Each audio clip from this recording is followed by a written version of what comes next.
That was good. Beautiful, Arlene. All right. Hooray and huzzah. Thank you so much. She is, after all, the national spokesman for the marriage. I just love that. I think that's cool. Was that an interview process, Arlene? Was that? You know, I think it was kind of like a God thing because they needed one fast and I was available and it just kind of worked. Had you been participating in the organization? I had just done like a webinar. So because out of that, then they were kind of familiar with me. And then when it came up, it was like, let's ask Arlene if she would do it. So it literally was February and maybe they had asked me maybe 6 weeks prior to the day, like, would you be able to do this? And it was like, okay, it was something like some kind of marriage, like how to build a dream marriage or something like that. Yeah. Because are you a therapist? Did I miss that somewhere? No, not at all. So I am a lay person who interviews people. Yeah.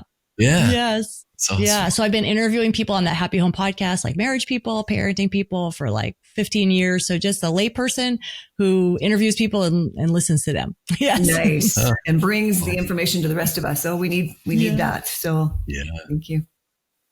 Yeah, Rex. All right, Rex. Don't make it too hard now, Rex. All the brain cells have been used. What made you want to take up the torch for marriage and married couples?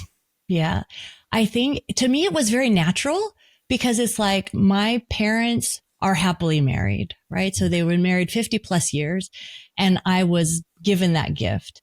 And then I realized, wow, a lot of people have not been given that gift. They didn't have the gift of being able to watch it. But I also know a lot of people who had terrible examples, right? Horrible dysfunctional families, but they themselves have relearned things and have just beautiful marriages with adult children who are fully healthy and just amazing. So just this idea of how can we help people have happier homes so that more people can have that gift, right? Because it doesn't necessarily, you can't do anything about the home that was behind you, but you can certainly do something about the home in front of you. And so I've always, at the end of my podcast, I'll say you don't have to come from a happy home to create one. You too can have a happy home. So to really try to encourage, and I'm a cheerleader kind of person. So my family will joke, I'm like the yay, like you did it. And everyone will be like, so good. They all like imitate me and make fun of me. But that's just like, so that makes it fun for me. And I just want to come alongside people and say like, oh, you're doing so good, So that's been a very fun journey to want to encourage people to have happy and good marriages. Well, that's good. You really have an infectious attitude, which is good. Yeah. Even if you think they're making fun of you, it definitely is working on them. I'll tell them you said so, Rex. That's right. They're just jealous. That's right, Rex. Now, did you start the marriage week? No, not at all. Okay. Not at all. So that was started in 1996, I believe, in the UK and continued through. And so, no, I have just joined but not started it. Not at all. And continued the cheerleading. Exactly.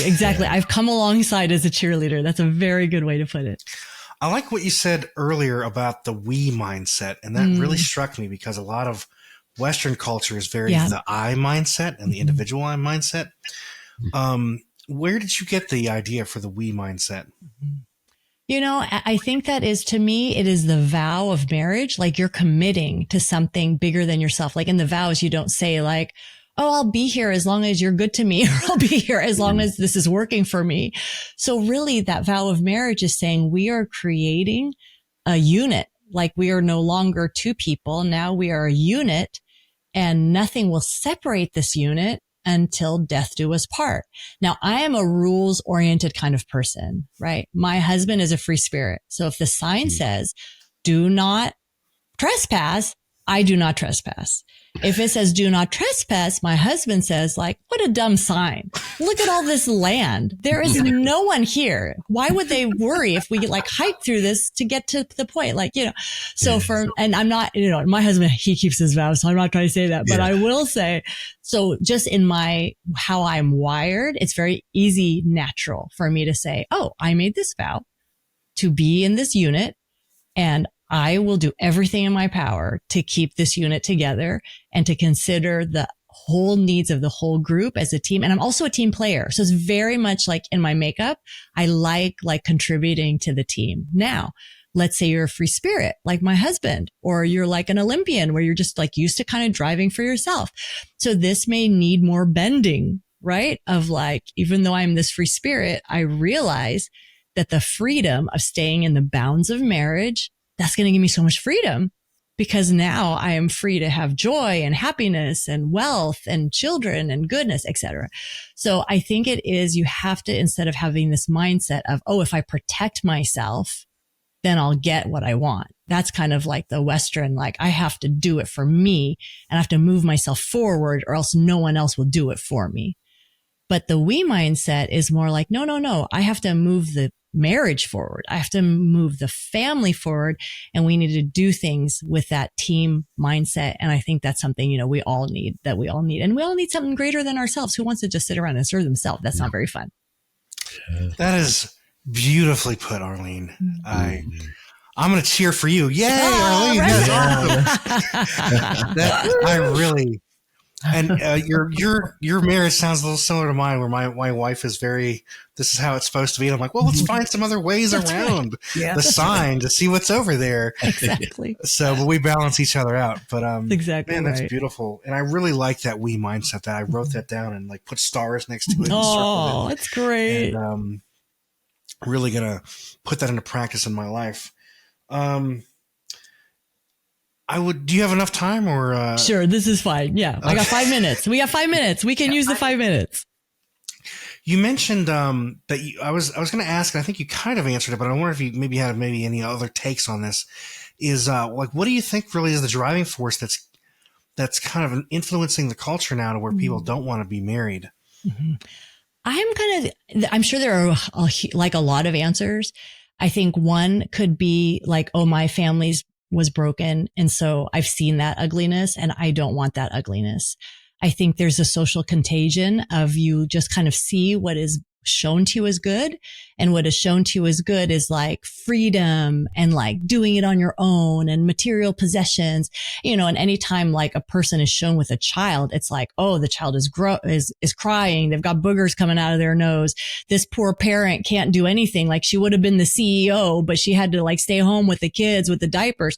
So we have just this very bad modeling of like, who wants that? So that's social contagion of like, nobody wants that. We want something else. So instead, and I even think of all like puppies and kittens. Like what if the internet was flooded with babies, like cute babies everywhere, just babies everywhere that were so cute, not ugly, not crying, but super cute in little outfits, and like fit, happy people pushing them around. You know what I mean? Like, oh, wow, that looks really good. Or you show people in old age and instead of in a room by themselves, they have like 3 generations and they're all like singing together or stuff. You know what I mean? So I think that what's wrong is it's being depicted on TV and movies and social media, all these places is not depicted in a good way. So we just are soaked in that. So we just figure, oh, that must not be a good thing. I don't want that. So I think showing more, positive pictures of marriage and then more of that perspective of even if I had a bad marriage that was modeled to me or I suffer from that I can learn to overcome that. So a resiliency to say I can overcome those things. We kind of live in a victim kind of mindset of like, oh, I could never overcome that either. Like, I'm not even going to try that versus no, you could overcome that. You can learn, you can listen to this podcast and you can learn how to communicate. You could do this.